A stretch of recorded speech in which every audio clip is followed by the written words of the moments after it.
Au plus profond des montagnes des Murmures, une chaîne montagneuse isolée et presque inexplorée, une équipe de géologues a découvert quelque chose qui défie toute logique et compréhension humaine.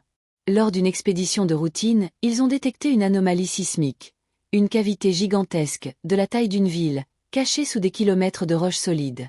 Ce qui était étrange, ce n'était pas seulement sa taille, mais le fait que ses parois étaient recouvertes d'une substance noire et pulsatile, comme si elles étaient vivantes. Lorsqu'ils ont percé la roche pour atteindre la caverne, ce qu'ils ont trouvé les a laissés sans voix. En son centre, suspendue dans les airs comme si la gravité n'existait pas, se trouvait une chose. Elle était immense, plus grande que toute créature connue, avec une forme en constante mutation, comme faite d'ombre et de cauchemars. Sa surface était plus noire que le vide spatial, mais elle scintillait de lumière qui semblait ne provenir de nulle part. Et le plus terrifiant, elle dormait. Les scientifiques l'ont appelée le dormeur. Ils ne pouvaient expliquer ce que c'était ni comment elle était arrivée là. Les relevés d'énergie autour de la créature étaient impossibles, comme si elle était connectée à une autre dimension. Et lorsqu'ils ont tenté de prélever des échantillons de la substance noire recouvrant les parois, ils ont réalisé qu'il ne s'agissait pas de matière, mais de quelque chose d'autre. Une pensée solidifiée. Une idée rendue réelle.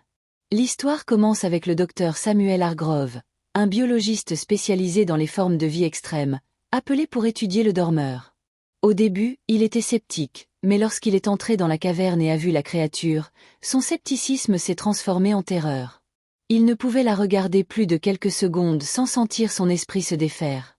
Chaque fois qu'il essayait, il voyait des choses qu'il ne pouvait décrire, des paysages étrangers, des créatures qui défiaient les lois de la physique, et un ciel qui n'était pas un ciel, mais une vaste étendue de quelque chose d'autre. Mais le pire n'était pas le dormeur lui-même, c'était ce qui se passait autour de lui. Les membres de l'équipe ont commencé à vivre des phénomènes inexplicables. Un géologue affirmait entendre des murmures dans une langue qui n'existait pas. Un autre avait des visions d'un futur dystopique où le dormeur se réveillait et dévorait le monde. Et puis il y avait les rêves.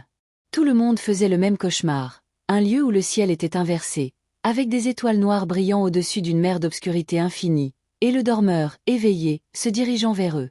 Hargrove a tenté de maintenir la raison de l'équipe, mais lui-même a commencé à succomber. Dans ses notes, il a écrit « Ce n'est pas une créature. C'est une idée. Une force. Et elle rêve. Quand elle se réveillera, notre monde cessera d'exister, car pour elle, nous ne sommes qu'un rêve. » Une nuit, les relevés sismiques ont détecté un changement. Le dormeur bougeait. Les parois de la caverne se sont mises à trembler, et la substance noire a commencé à couler vers la créature, comme si elle se nourrissait. L'équipe a tenté d'évacuer, mais il était trop tard. Le dormeur a ouvert ses yeux, si on peut les appeler ainsi, et le monde a changé. Le ciel au-dessus des montagnes est devenu noir. Les étoiles ont disparu. L'air s'est rempli d'un bourdonnement sans source, et le sol est devenu mou, comme fait de chair. Les membres de l'équipe ont commencé à disparaître, non physiquement, mais de la mémoire des autres. Hargrove a été le dernier à partir. Ses derniers mots, enregistrés sur une bande, étaient « Ce n'est pas un monstre. C'est la fin de tout. » Et maintenant, il est éveillé. Les montagnes des Murmures sont toujours là, mais personne n'ose s'en approcher. Les satellites montrent que le ciel au-dessus de la région est perpétuellement sombre, et les données sismiques suggèrent que quelque chose d'énorme s'agite sous terre. Certains disent que le dormeur n'est pas complètement réveillé, qu'il rêve encore notre monde, et que lorsqu'il ouvrira les yeux, tout disparaîtra. D'autres croient qu'il est déjà éveillé, et que ce que nous voyons n'est que le début de son cauchemar.